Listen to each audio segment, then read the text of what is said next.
काजू तो हम सब ने खाए हैं, लेकिन क्या आपने कभी सोचा है ये काजू आता कहाँ से है? ना तो ये पेड़ से सीधे तोड़कर खाया जा सकता है, ना ही इसे यूं ही चबाया जा सकता है। ये एक ऐसा फल है जो दिखता मासूम है, लेकिन इसके अंदर छुपा है जहर। इसे आग में जलाया जाता है, हाथों से छील कर निकाला जाता है और तब जाकर बनता है एक सफ़ेद चमकदार काजू जो आपके प्लेट में पहुंचता है। हर काजू के पीछे छुपा होता है पसीना, मेहनत, जोखिम और धैर्य। आज हम आपको दिखाएंगे काजू कैसे बनता है। चलिए जानते हैं। एक पेड़ से निकलकर आपकी थाली तक आने की रोमांचक और चौंका देने वाली यात्रा। काजू उगता है एक खास पेड़ पर जो भारत, ब्राजील और अफ्रीका जैसे देशों में पाया जाता है। इस पेड़ पर जो फल उगता है उसे कहते हैं काजू एप्पल, जो ऊपर होता है, लेकिन असली काजू फल के नीचे जुड़ा होता है, एक कठोर जहरीले खोल में छिपा हुआ। इस नट को निकालना आसान नहीं होता और यही कहानी की शुरुआत होती है, तोड़ना और सुखाना।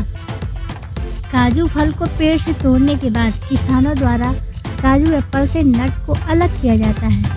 अब इन कच्चे काजू नट्स को कई दिनों तक धूप में सुखाया जाता है। धूप उन्हें सुखाने के साथ साथ खोल को भी थोड़ा नरम बनाती है ताकि अगला कदम आसान हो। लेकिन ध्यान दीजिए, इस खोल में होता है एक जहरीला रसायन जो त्वचा को जला सकता है, आँखों में जलन पैदा कर सकता है। अब काजू को आग में डाला जाता है। उन्हें ड्रम, रोस्टर्स या भट्टियों में तेज गर्मी दी जाती है ताकि खोल से जहरीला तेल बाहर निकले और खोल नरम हो जाए। इस प्रोसेस के दौरान जो धुआं निकलता है वो इतना जहरीला होता है कि बिना मास्क के पास खड़ा रहना भी मुश्किल है। सोचिए, आपका एक काजू खाने का सुख किसी के पसीने और धुएं में काम करने की साहस का नतीजा है। खोल हटाते कैसे हैं, चलिए जानते हैं। अब जब काजू को आग में रोस्ट कर लिया जाता है तो उन्हें ठंडा करके एक एक करके हाथ से तोड़ा जाता है।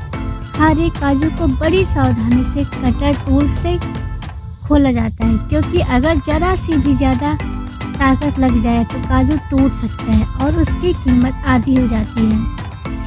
यहाँ कोई बड़ी मशीन नहीं, यहाँ काम करते हैं कुशल हाथ जो रोज हजारों काजुओं को पहचान कर छीलते हैं। कौन टूटेगा, कौन सही निकलेगा, कौन ग्रेड ए होगा, हर एक छिलाई एक दिमाग और अनुभव का खेल है।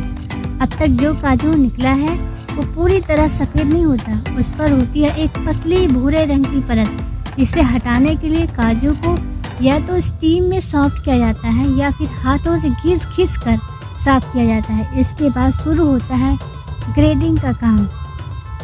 W180 सबसे बड़ा, सबसे महंगा, W240 बैलेंस साइज, W320 सबसे ज़्यादा इस्तेमाल होने वाला, और टूटे हुए काजू जो नमकीन और मिठाइयों में डाले जाते हैं।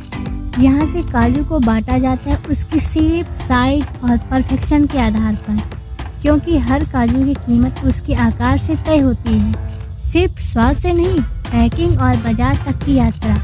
अब सफ़ेद चमचमाते काजू जो एक समय पेड़ पर उल्टे लटके हुए थे, अब बन चुके हैं आपकी थाली के नायक।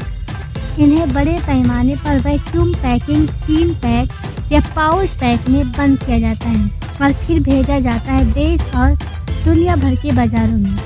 भारत जो दुनिया में सबसे ज़्यादा काजू प्रोसेस करता है, यहाँ से लाखों टन काजू के पीछे की अनकही मेहनत। आपके सामने जो एक छोटा सा सफ़ेद काजू है, उसके पीछे छुपी है दिनों की मेहनत। धूप पे तपती पीठ, धुएं में जलती आँखें और हजारों बार दोहराया गया अनुभव। हर एक काजू के सफ़ेदपन में झलकती है किसी मजदूर की मेहनत की रेखाएं, किसी औरत की कटी हुई उंगलियां, किसी किसान की धूप में काली पड़ी त्वचा। और फिर वो काजू सिर्फ एक स्नैक नहीं रहता, वो बन जाता है संघर्ष की खामोशी कहानी। तो अगली बार जब आप काजू खाएं तो सिर्फ उसका स्वाद न लें, उसमें छिपी मेहनत को महसूस करें, क्योंकि काजू सिर्फ एक ड्राई फ्रूट नहीं है, ये है एक तपती दोपहर, एक जलती भट्टी, एक कांपती उंगली और एक जीवित संघर्ष। काजू एक सफेद स्वाद नहीं, एक सुनहरा संघर्ष है। ये थी कहानी काजू कैसे बनता है।